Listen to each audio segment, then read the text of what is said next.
Blooms taxonomy. Blooms taxonomy आपकी बड़ी common है, जो आपके एग्जाम में आती है और एक नंबर आपको दिला के चली जाती है आपकी ब्लूम्स टैक्सोनॉमी। इसके ऊपर एक बार नजर डालते हैं आपकी ब्लूम्स टैक्सोनॉमी के ऊपर। भाई ब्लूम्स जो थे आपके अमेरिका के निवासी थे, इससे हमारा कोई मतलब नहीं है, हमारे एग्जाम में नहीं आता आपके ब्लूम्स जो है।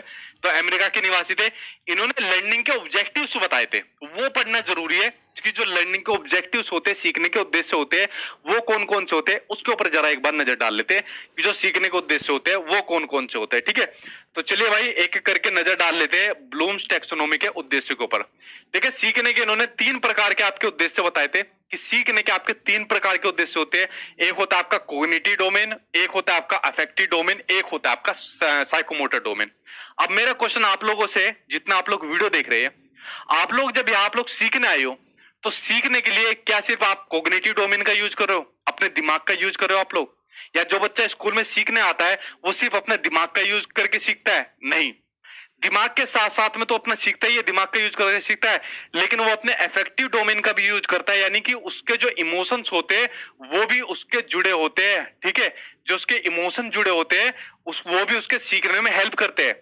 अगर वो इमोशनली रूप से खुश है तो उसका जो सीखने का जो लेवल है वो बढ़ जाएगा। अगर वो इमोशनली रूप से खुश नहीं है तो सीखने का लेवल उसका कम हो जाएगा। तो बच्चे का जो कॉग्निटिव डोमेन के साथ साथ उसका अफेक्टिव डोमेन भी जुड़ा हुआ रहता है उसके सीखने के परिप्रेक्ष्य के साथ। ठीक, तीसरा होता है उसका साइकोमोटर डोमेन। देखो बच्चा स्कूल में जाकर दिमाग का यूज करके सीखता है, उसके साथ में अफेक्टिव डोमेन उसका जुड़ा होता है, लेकिन बच्चा स्कूल में जाकर दूसरी एक्टिविटीज भी तो करता है, गेम खेलता है, कि उसके अलावा क्विज खेलता है, दूसरे स्कूल के साथ कंपटीशन करता है। तो इन तीनों डोमेन की बात कौन करता है? आपके ब्लूम्स इन तीनों डोमेन की बात करता है। एक चीज आपको और बता दूं, इन तीनों ही डोमेन की बात कौन करता है? आपकी एनईपी 2022 भी इन तीनों डोमेन की बात करते हैं। अभी आपकी संपूर्ण पेडागोजी की एक महामैराथन क्लास हो रहेगी, जिसमें आपकी जितने भी आपकी पेडागोजी का आपके क्वेश्चन आंसर आते हैं उनको मैं कवर करा दूंगा। तो उसमें जब आपके क्वेश्चन आ जाएंगे, ठीक है, तो उसकी भी एक अलग से मैराथन आएगी, बेफिक्र रहना आप लोग।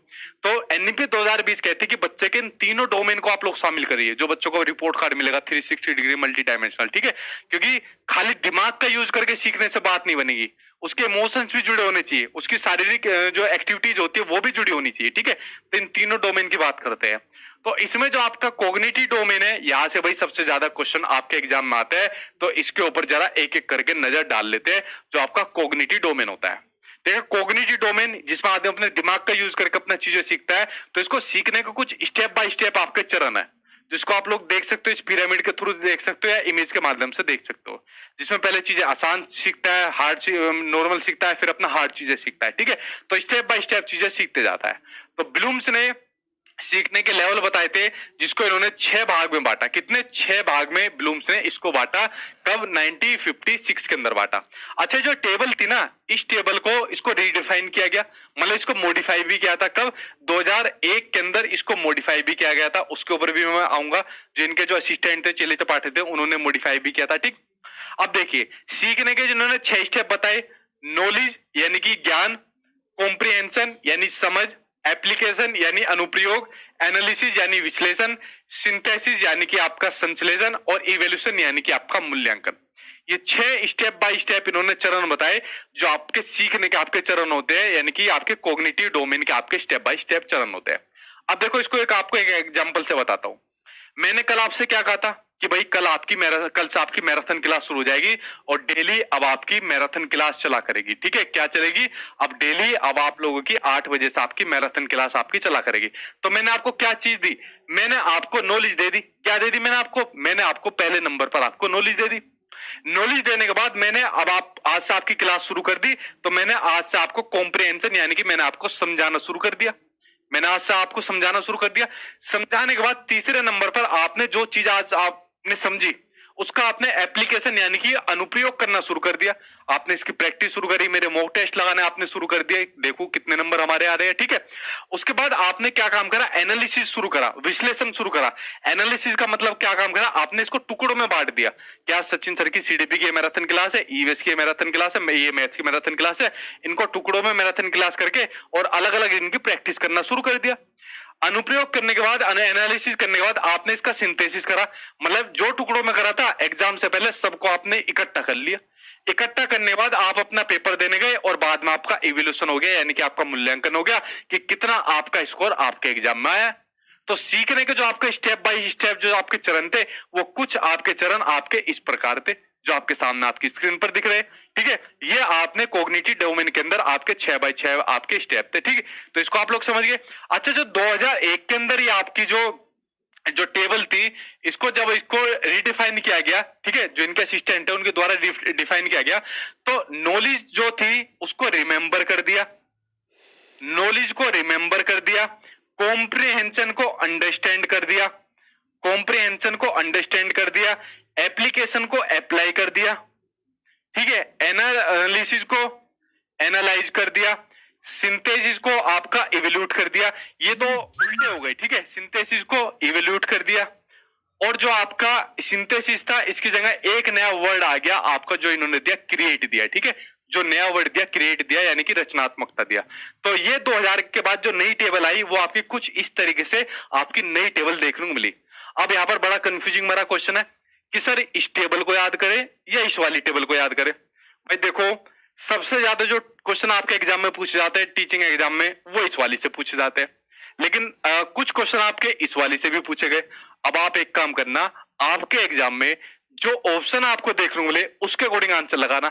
अगर ऑप्शन इसमें से बन रहे हैं तो इसके अकॉर्डिंग लगा दो, अगर इसमें से बन रहे हैं तो इसके अकॉर्डिंग लगा दो। ऑप्शन के अकॉर्डिंग आंसर लगाना, ना मेरी सुनना ना ब्लूम्स की सुनना, जो ऑप्शन में सही लगे उसके अकॉर्डिंग आंसर लगा देना। ठीक है, तो इसको आप लोग समझ गए। चलिए बढ़ते अब आपके इसके कुछ और को आपके टॉपिक के बारे में देखिए। अब पढ़ते हैं हॉट्स और लोड्स के बारे में। ठीक है, ये पढ़ना आपके लिए बहुत जरूरी है, हॉट्स और लोड्स के बारे में।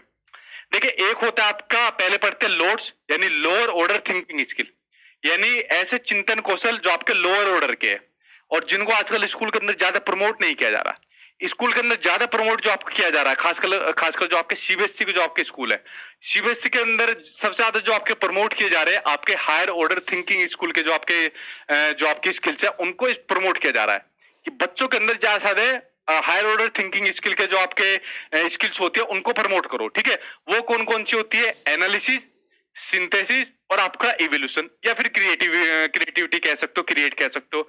ये तीन आपके कौन से होते हैं? ये आपके हॉट्स होते हैं, हायर ऑर्डर थिंकिंग स्किल होते हैं। आपके सीटेट के एग्जाम में सीटेट वालों ने एप्लीकेशन को भी आपका किसके अंदर डाल दिया था? हॉट्स के अंदर डाल दिया था। पता नहीं उनसे गलती हो गई या जो भी कुछ हो गया हो, लेकिन आप शुरू के जो ऊपर वाले तीन है ये आपके हॉट्स के अंदर आएंगे। ठीक है, और बाकी आपके नीचे वाले ये आपके लोअर ऑर्डर थिंकिंग स्किल के अंदर आएंगे, जिसमें बस चीजें समझनी है और मतलब उनको याद करना है, वो आपके लोड्स के अंदर आएंगे। ठीक, तो ये हो गया आपका ब्लूम्स के आपके लोड्स हॉट्स हो गए।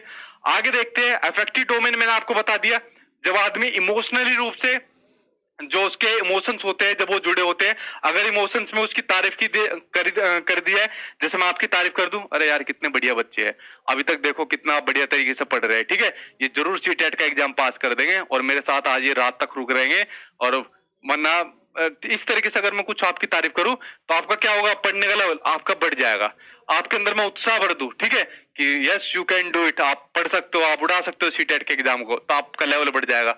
आपको मोटिवेशन दे सकूं कि सीटेट का एग्जाम कोई बड़ी बात नहीं, वैसा है ही नहीं यार, बड़ी बात इसमें क्या मोटिवेशन देनी। तो अगर मैं आपके इस तरीके के जो आपके इमोशंस होते हैं, अगर आपके अंदर ये इमोशंस रहेंगे तो आपका पढ़ने का जो आपका लर्निंग का जो लेवल है वो क्या होगा? आपका वो बढ़ जाएगा, जो आपका लर्निंग का लेवल है। ठीक, अगली बात करते हैं आपके साइकोमोटर डोमेन की, जो आपका शरीर से जुड़ा आपका लेवल होता है। जैसे मैंने कहा, बच्चा स्कूल के अंदर जाकर आपका सीखता भी है, ठीक है, और उसके अलावा बाकी की आपकी शारीरिक एक्टिविटीज भी करता है, गेम्स खेलता है, क्रिकेट खेलता है, बैडमिंटन खेलता है, क्विज खेलता है। तो ये आपका साइकोमोटर डोमेन होता है, जो आपका शरीर से जुड़ा होता है, जो आपकी मोटर स्किल से जुड़ा जो आपका डोमेन होता है। ठीक है, तो ये आपके ब्लूम यहाँ पर आपके कंप्लीट हो गए, और उसके बाद आता है आपका